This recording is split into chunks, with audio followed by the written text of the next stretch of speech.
ರಾಜ್ಯಾದ್ಯಂತ ಜಾತಿ ಸಮೀಕ್ಷೆ ಕಾರ್ಯ ಚುರುಕಾಗಿ ನಡೆಯುತ್ತಿದೆ. ಇದರ ಜವಾಬ್ದಾರಿಯನ್ನು ಸರ್ಕಾರ ಇದೀಗ ಬೆಸ್ಕಾಂ ಸಿಬ್ಬಂದಿಗೆ ನೀಡಿರುವ ಕಾರಣ ಬೆಂಗಳೂರು ನಗರದಲ್ಲಿ ಜನರಿಗೆ ಅನೇಕ ಸಮಸ್ಯೆಗಳು ಎದುರಾಗುತ್ತಿವೆ. 2025ರ ಆಗಸ್ಟ್ 23ರಿಂದ ರಾಜ್ಯ ಸರ್ಕಾರ ಬೆಂಗಳೂರಿನಲ್ಲಿ ಮೀಟರ್ ರೀಡರ್ಗಳಿಗೆ ಜಿಯೋ ಟ್ಯಾಗಿಂಗ್ ಕೆಲಸವನ್ನ ನೀಡಿದ್ದು, ಈ ಮೂಲಕ ಜಾತಿ ಸಮೀಕ್ಷೆಯ ಹೊಣೆದಾರರನ್ನಾಗಿ ಮಾಡಲಾಗಿದೆ. ಈ ಹೊಸ ಜವಾಬ್ದಾರಿಯಿಂದಾಗಿ ಮೀಟರ್ ರೀಡರ್ಗಳು ಸಮಯಕ್ಕೆ ಮೀಟರ್ ರೀಡಿಂಗ್ ಮಾಡುವಲ್ಲಿ ವಿಳಂಬವಾಗುತ್ತಿದೆ ಎಂಬ ಆರೋಪಗಳು ಕೇಳಿ ಬಂದಿದ್ದು, ಇದರಿಂದಾಗಿ 2 ತಿಂಗಳಿಂದ ವಿದ್ಯುತ್ ಬಿಲ್ ಅಚ್ಚರಿಯಂತೆ ಹೆಚ್ಚಾಗಿದೆ ಎಂಬ ಮಾತು ಹರಡಿದೆ.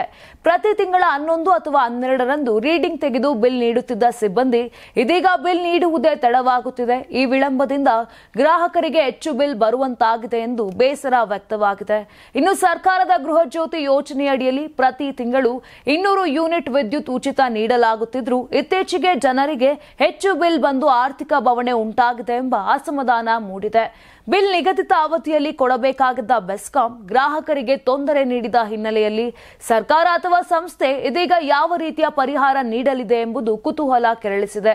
ಇನ್ನು ಸಮಸ್ಯೆಗೆ ಯಾವ ರೀತಿ ಪರಿಹಾರ ನೀಡುತ್ತದೆ ಎಂಬುದನ್ನ ಕಾದು ನೋಡಬೇಕಿದೆ. ನಿಮ್ ಮಗು ಅಳ್ತಿದ್ಯಾ? ಹಾಗಾದ್ರೆ ನಿಮ್ ಮಗುವಿಗೆ ಜೀನಿ ಸರಿ ಇಟ್ಕೊಡಿ.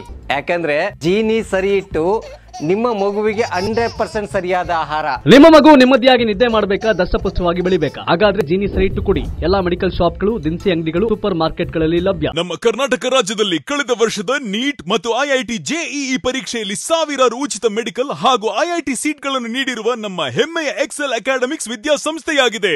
1 ವರ್ಷದ ಲಾಂಗ್ ಟರ್ಮ್ ನೀಟ್, ಸಿಇಟಿ ಮತ್ತು ಐಐಟಿ ಜೆಇಇ ದಾಖಲಾತಿ ಪ್ರಾರಂಭವಾಗಿದೆ. ಮೆಡಿಕಲ್ ಅಂದರೆ ಎಕ್ಸೆಲ್, ಎಕ್ಸೆಲ್ ಅಂದರೆ ಮೆಡಿಕಲ್.